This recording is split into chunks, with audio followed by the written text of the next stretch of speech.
दाऊद के पुत्र को होसाना। धन्य है वह जो प्रभु के नाम पर आते हैं, सर्वोच्च स्वर्ग में होसाना।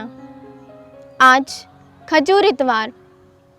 जैतून की डालियों को हाथों में लिए हुए लोगों का यह नारा 2000 वर्ष पूर्व यरूशलेम में हलचल मचा दिया था।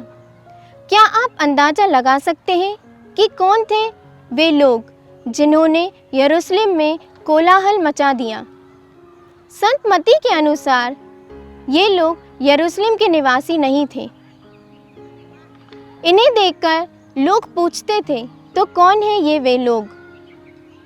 जब ईसा यरूशलेम पहुँचे तो उनके पीछे एक विशाल जनसमूह था। इनमें अधिकांश लोग यीशु को चाहने वाले थे।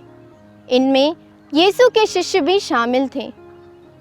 अंधे याजक भीड़ में से चिल्ला उठे, दाऊद के पुत्र मुझ पर दया कीजिए।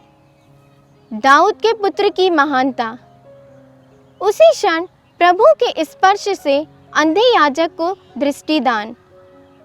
यीशु के कार्यों से, चमत्कारों से, चिन्हों से लोग उन्हें मसीहा मानने लगे थे। आँख होते हुए भी कई लोग उन्हें देखने में असमर्थ थे, लेकिन अंधे याजक ने शारीरिक दृष्टि से नहीं बल्कि आंतरिक दृष्टि से प्रभु को मसीहा माना। प्रभु कहते हैं, वे कान होते हुए भी नहीं सुनते और आँख होते हुए भी नहीं देखते। प्रभु के चिन्हों से, कार्यों से, चमत्कारों से लोग उन्हें मसीहा मानने लगे थे। प्रभु कहते हैं, वे कान होते हुए भी नहीं सुनते और आँख होते हुए भी नहीं देखते।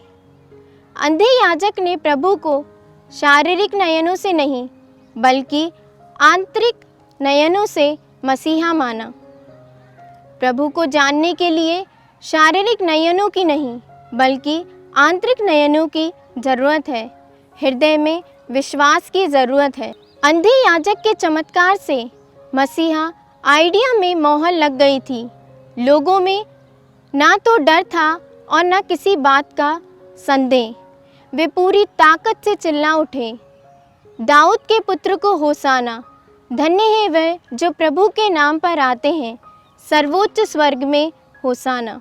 प्रभु यीशु के यरूशलेम प्रवेश को हम राजकीय प्रवेश कहते हैं। लोगों के मन में यह विचारधारा थी कि यह कैसे संभव है। यह निर्णय लेने का अधिकार सिर्फ एक राजा को है कि वह कैसे नगर में प्रवेश करेंगे। संत मत्ती के सुसमाचार में हम पढ़ते हैं, यीशु अपने शिष्यों को सामने के गांव से एक गदहे और बछड़े को ले आने के लिए कहते हैं। प्रभु आगे कहते हैं, यदि तुमसे इस विषय में कोई पूछे तो कहना प्रभु को इसकी ज़रूरत है। इससे पहले इस गधे और बछड़े पर अब तक कोई भी सवार नहीं हुआ था। उत्पत्ति ग्रंथ में गधे पर सवार होने वाले यूदा वंश के राजा के बारे में हम पढ़ते हैं। संत लूकस कहते हैं, धन्य है वे राजा जो प्रभु के नाम पर आते हैं। प्रभु के चमत्कारों से महायाजक और शास्त्री यह जान गए थे कि वह कौन है। फलस्वरूप वह उन पर अभियोग लगाने लगे। वे कहते हैं कि ये स्वयं कहते हैं कि मैं मसीह हूँ, राजा हूँ। आज जैतून की डालियों को हाथों में लिए हुए हम ये सोचें कि आज हम किसके साथ खड़े हैं। यीशु के साथ, होसाना गाते हुए आए जनसमूह के साथ, यीशु पर अभियोग लगाने वाले शास्त्रियों और पुरोहितों के साथ।